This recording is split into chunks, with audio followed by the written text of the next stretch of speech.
Di awal film, kita diperkenalkan dengan Mandela kecil yang hidup dan besar di sebuah suku di Afrika. Saat remaja, Mandela pergi ke kota untuk sekolah dan membanggakan kedua orang tuanya. Now go! You are a man! I didn't want to make trouble. Setelah lulus sekolah, Mandela bekerja sebagai pengacara yang tak memungut biaya dari kliennya yang tak mampu.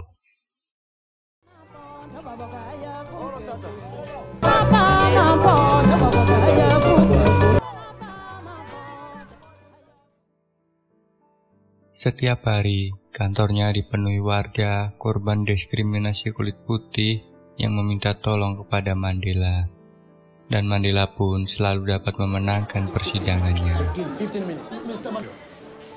I am not a thief. Know that these items are not my client's herself. I don't understand. What is he saying? Well, Yes. Case dismissed. Seusai bekerja, Mandela bersama asistennya, Jackson Glada, pergi ke klub untuk bersenang-senang. Namun sayang, saat akan meninggalkan klub itu, asistennya ditangkap oleh polisi karena tak membawa buku identitas. Di kantor polisi, Glada yang mabuk berat tak sengaja muntah di sepatu polisi itu. Tanpa basa-basi, para polisi itu langsung menghajar Glada hingga tewas. Mandela yang mengetahui hal itu langsung datang ke kantor hakim. Namun, data kematian Glada sudah dipalsukan oleh para polisi. Mereka menyatakan kematian Glada karena penyakit sifilis. Setelah dari kantor hakim, Mandela pergi bertemu dengan Walter, Oliver, dan Katie. Mereka tergabung dalam African National Congress atau ANC. Mereka mengajak Mandela untuk bergabung ANC demi melawan diskriminasi kulit putih di Afrika. Dan di sana jugalah Mandela bertemu dengan Evelyn, gadis yang sedang belajar menjadi perawat sebelum akhirnya dinikahi oleh Mandela.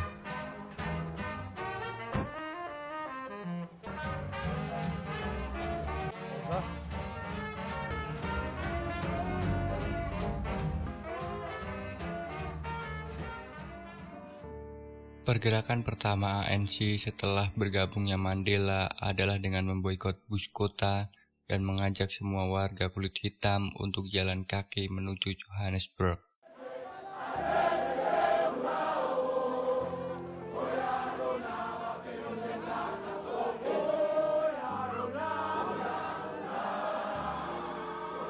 I'm going with them. They're not breaking any laws. Setelah pemilu, presiden yang baru mengeluarkan kebijakan dan memisahkan warga kulit hitam dan putih secara total. Lantas, Mandela pun pindah dari Johannesburg menuju Soweto. Dan semenjak keputusan presiden itu berlaku, terjadi kekerasan kepada orang kulit hitam yang dilakukan oleh para tentara kulit putih. Saat Mandela sedang mengkampanyekan gerakan perlawanan, dia dihampiri oleh seorang wanita. Wanita itu mengajak Mandela pergi dan berakhir.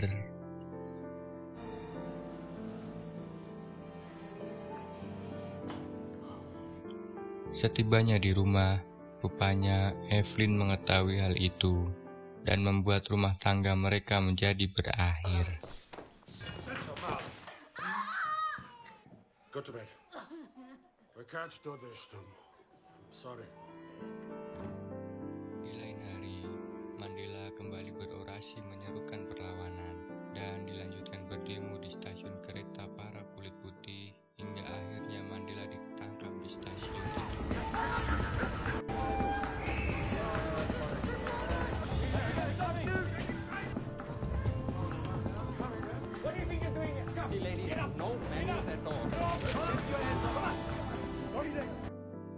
Setelah semua kejadian yang dialami Mandela, dia pun pulang ke desanya dan menemui sang ibu. Sang ibu yang mengetahui jika Mandela bercerai pun menasihatinya agar menghentikan aksinya dan tetap di rumah bersama anak dan istrinya.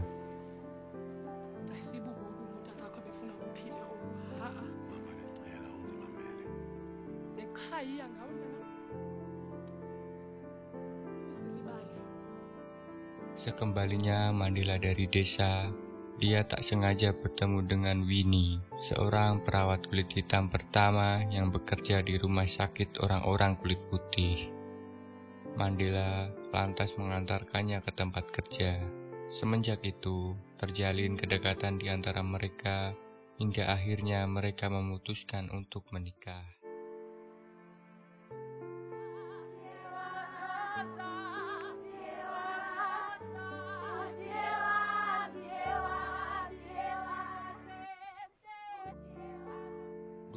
Maret 1960, warga berdemo di depan markas tentara di Sharpeville.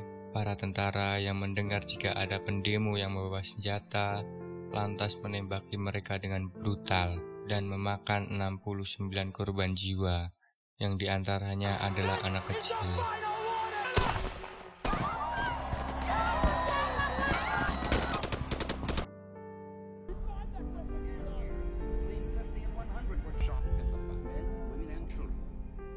Mengetahui kejadian itu, Mandela pun menyerukan mosi tidak percaya kepada pemerintah dan mengibarkan bendera perang, ditandai dengan pembakaran buku identitas yang dikeluarkan pemerintah orang-orang kulit putih.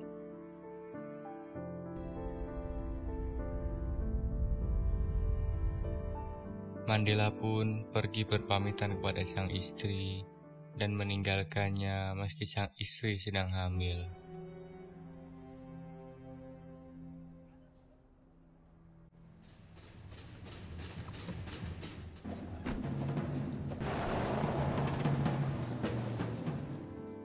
Di persembunyian ANC, Mandela dan teman-temannya mengundang ahli kimia untuk mengajari anggota ANC merakit bom.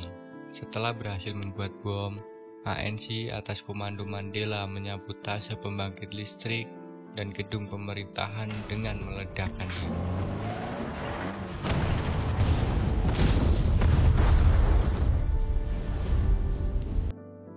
Setelah kejadian itu, pemerintah menganggap ANC sebagai teroris yang harus dibasmi. Mengetahui persembunyiannya telah tercium oleh polisi, Walter dan Kathy meminta agar Mandela pergi dari tempat itu. Tak berselang lama, datanglah polisi ke sana dan menangkap semua anggota ANC yang ada di sana, termasuk Walter dan Kathy. Tak hanya mereka, Mandela yang sudah pergi meninggalkan tempat itu, rupanya juga diikuti oleh beberapa polisi untuk menangkapnya.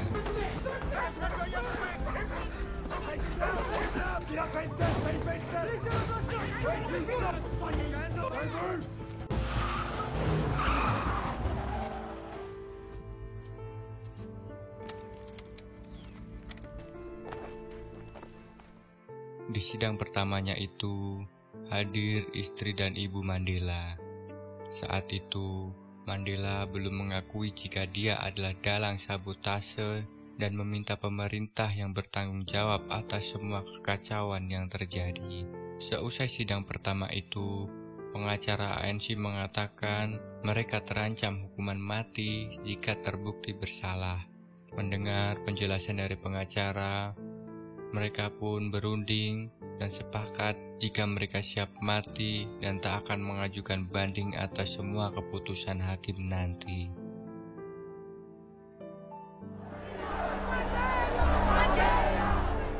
Di sidang kedua, Mandela pun mengakui jika dia adalah dalang dari pengeboman itu.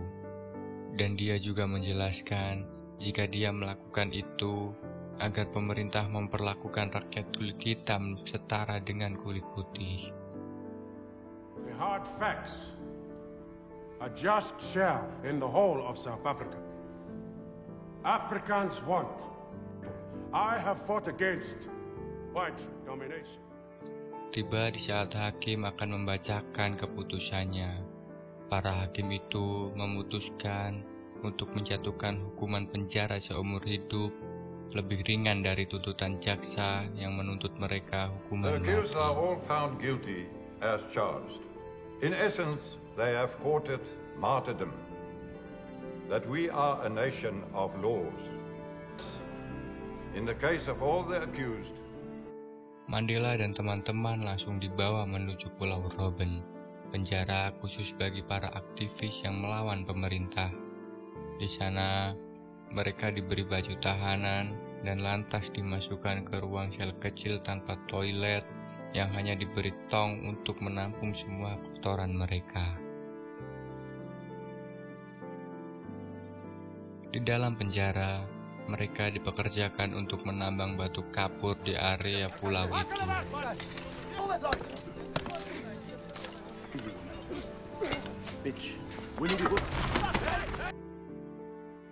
Saat malam hari, ada seorang sipir yang memberitahu Mandela jika Winnie istrinya telah ditangkap oleh polisi. Rupanya, saat para polisi melakukan pemeriksaan rumah Winnie, tak seperti biasanya, Winnie melawan para polisi itu dan membuatnya ditangkap oleh mereka. Setelah beberapa bulan mendekam di penjara, akhirnya tiba waktu bagi mereka menerima surat dari keluarganya. Mandela, yang merupakan tahanan kelas D, hanya bisa menerima surat 6 bulan sekali. Dan surat itu pun tidak utuh karena para sipir menyobek kata-kata yang berbau politik.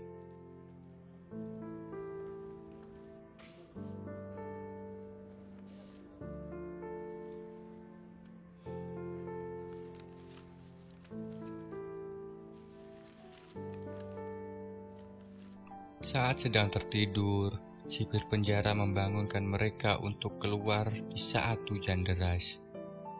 Mandela yang tak tahan dengan perlakuan mereka akhirnya mengancam jika dia akan mengadukan kepada kepala penjara di Pretoria. Komandan yang mendengar ancaman Mandela paginya menghampiri Kang Marcel Mandela. Komandan itu mengatakan jika dia tidak takut dengan ancaman Mandela dan menanyakan apa sebenarnya keinginan Mandela. Dan Mandela pun menjawab, Yes. Put in a request for loan. saat sedang bekerja, Mandela dihampiri oleh Mr. George, seorang sipir yang bersikap baik kepada Mandela dan ANC. George memanggil Mandela karena sang istri, Winnie Mandela, datang untuk menjenguknya. Dalam pertemuan itu, mereka hanya diizinkan untuk membicarakan keluarga tanpa ada unsur politik di dalamnya.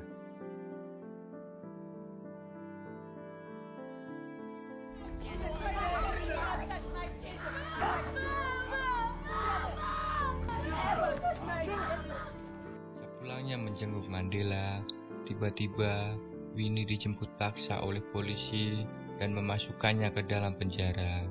Berbeda dengan Mandela, Winnie dimasukkan ke sebuah sel kotor, disiksa, dan dimasukkan ke sel isolasi tanpa cahaya sama sekali.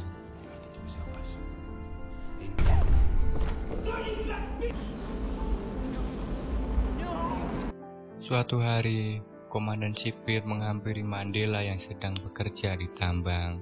Melihat kepala sipir menghampirinya, Mandela kembali mengingatkan ancamannya kepada komandan itu. Dan entah apa yang dipikirkan komandan itu, tiba-tiba dia memberikan celana panjang yang diminta oleh Mandela.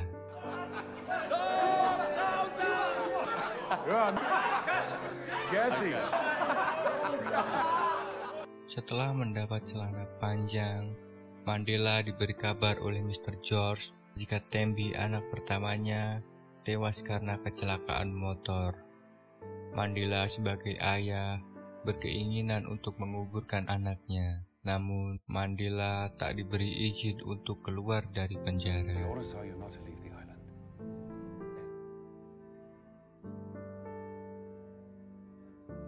Akhirnya, setelah 16 bulan di penjara, Winnie pun dibebaskan.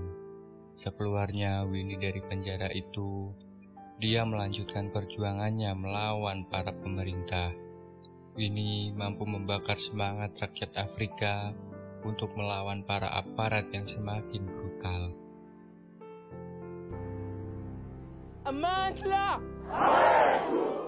Beberapa tahun Mandela dipenjara di Pulau Robben. Akhirnya, mereka dipindahkan ke penjara Pollsmoor. Di sana, mereka ditempatkan bersama di satu ruangan, tak terpisah seperti di penjara sebelumnya.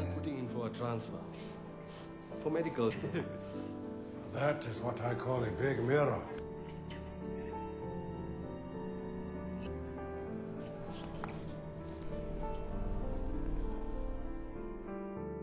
Sementara di luar, Winnie yang melihat aparat yang semakin brutal, akhirnya memimpin rakyat untuk melawan dan mengibarkan bendera perang terhadap pemerintah.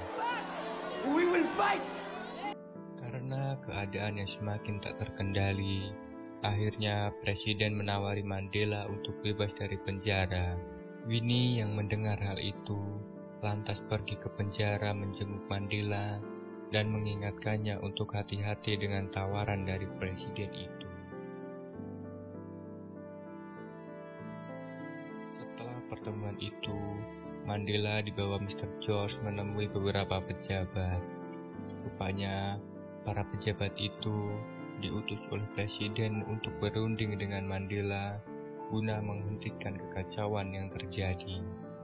Saat itu, para pejabat meminta agar Mandela menghentikan kekerasan dan akan membagi kekuasaan antara kulit hitam dan putih. Namun, Mandela menolak membagi kekuasaan, dan yang Mandela inginkan adalah kesetaraan, termasuk pemilu yang adil, satu orang satu suara. I have no choice. I've seen what fear has done to your people. You've always been afraid of us, and it has made you an unjust and brutal people. Sweet dreams, Mr. Mandela. Now consider our... Setelah perundingan itu, Mandela dibawa kembali Mr. George ke penjara. Tapi bukan dibawa ke penjara Pollsmoor. Mandela dibawa ke sebuah rumah dan dijadikan tahanan rumah. Di sana, Mandela bisa dijenguk oleh semua anggota keluarganya, termasuk cucunya yang masih kecil.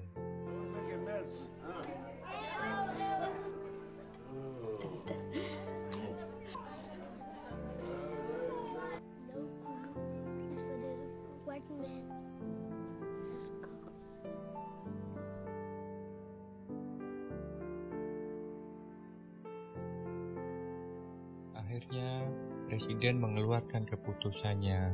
Presiden mencabut larangan terhadap ANC, membebaskan semua anggotanya, dan menyetujui pemilihan satu orang satu suara dengan pembagian kekuasaan untuk melindungi hak kaum minoritas.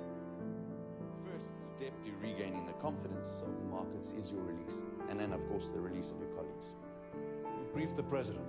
He's a pragmatist, he heard us. The government agrees to lift the ban on the ANC and repeal the race laws. You undertake to renounce violence. Saat rapat ANC bersama Presiden, anggota ANC yang lain belum menerima jika harus berbagi kekuasaan. Namun, Mandela meyakinkan mereka agar dapat mengambil hati rakyatnya dan mau memilih. Black-on-black violence has reached proportions of near civil war. They began fighting as the power struggle. Karena keadaannya semakin tak terkendali, akhirnya Mandela mengeluarkan ultimatum jika dia sudah memaafkan pemerintah dan dia juga meminta rakyatnya untuk mengikutinya. Mandela mengajak semua rakyat Afrika untuk menggunakan hak pilih mereka agar dapat terlepas dari diskriminasi kulit putih.